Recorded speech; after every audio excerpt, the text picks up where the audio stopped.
Welcome, guys. I'm going to build a spadet.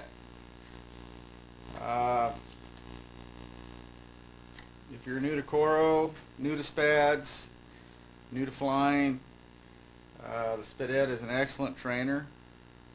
It's not too difficult to build for a first-time person. It looks very difficult on the website, but if you have somebody show you how to do it, it becomes a little easier. If you're new to spads, we welcome you, and welcome to the diction, welcome to the craziness. We tend to build a lot of planes, we get addicted to it, we tend to crash a lot of planes. It's no big deal, it's a spad, costs us a few bucks to make, a couple hours here and there. So we have a good time, and I'm going to attempt to show you how to build this spadet. There's also another trainer, actually a couple more trainers, the debonair and the Viewhor, which is an all-rail fuselage. That one's probably the easiest to build besides the debonair. This one looks just like a trainer, so from 15 feet away, nobody really knows if it's balsa or coroplast, and it flies really, really good. So here we go. On the fuselage, you get your piece, Coro. Now all these dimensions are on the website. I really don't need to explain too many of them, but they're on the site. Study the plans. Think it over, study them some more, read them, kind of imagine how you're going to build it, run through the steps in your head. If you do that, watch the videos, you shouldn't have any problem at all. I know there's always a lot of questions about building spads, and with all the videos that I've done, plus this one here, it should make it really easy for beginners and us old-timers who've been doing it for quite a while. Okay, with fuselage, one sheet, there's a piece of downspout here in the front, and there's a piece of downspout towards the middle. You don't have to use downspout, you can use plywood if you can't find the downspout. This is American size. You could use a Canadian size without any problems. You'll just have to adjust your layout a little bit. But us spatters, we tend to adjust everything anyway, just to make subtle changes, and hopefully things work out. So we've got this here. This piece has to fold up, and this piece has to fold up.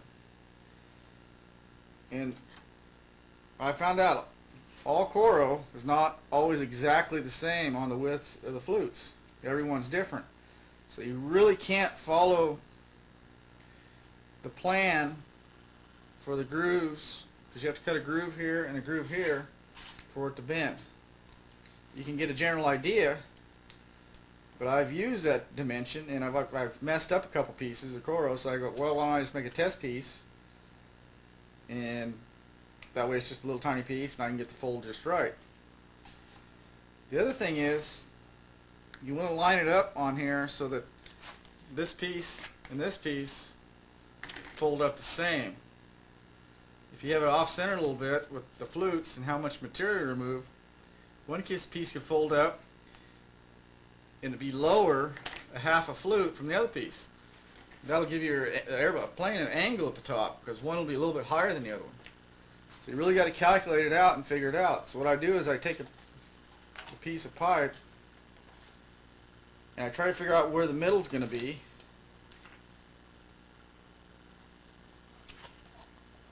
Whether it's going to be in the middle of the flute or the middle of a rib. So you got to kind of determine what that layout's going to be. For the video, I'm going to try this. I'm going to mark it.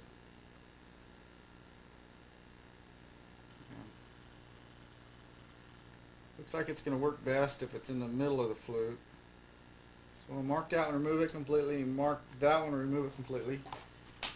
And to get a really good bend, you have to slit another one. So I'll remove that one and remove that one. Before I forget, this is the most important tool that you'll ever need besides your knife.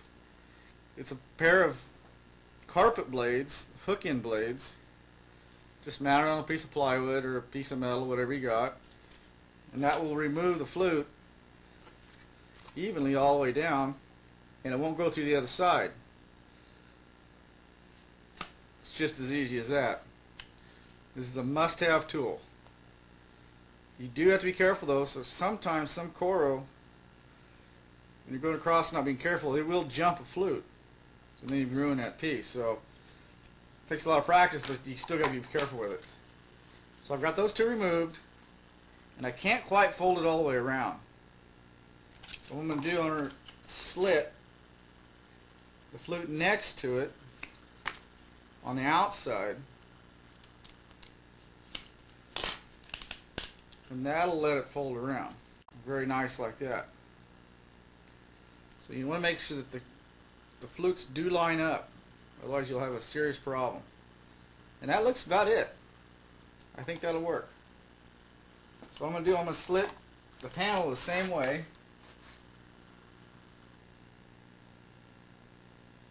Full length of it. I won't be able to see this very well. I'll go to the other side. Okay, here's our full.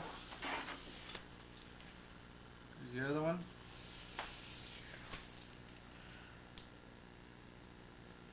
I'll slit this one here.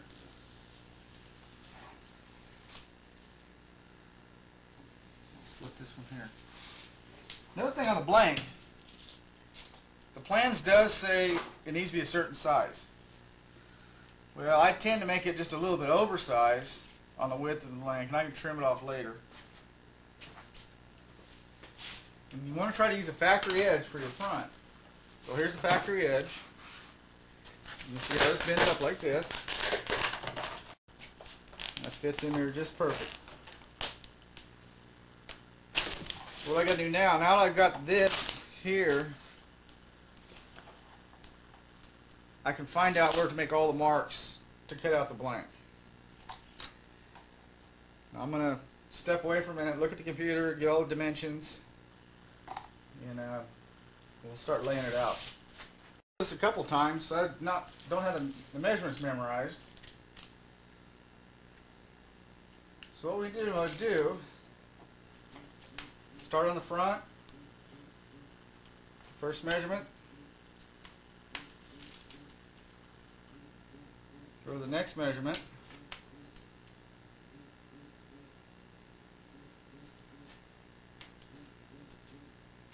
and just measure them all the way down the line.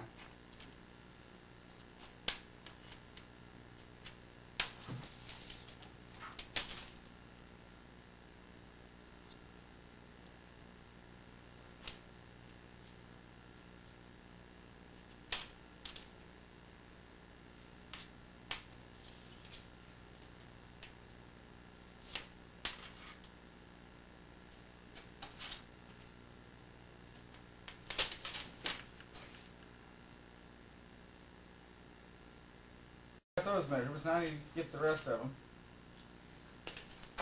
And the overall height is 5 inches. So I'll mark it the same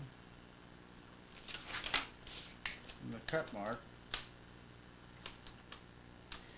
I'll just get rid of that piece.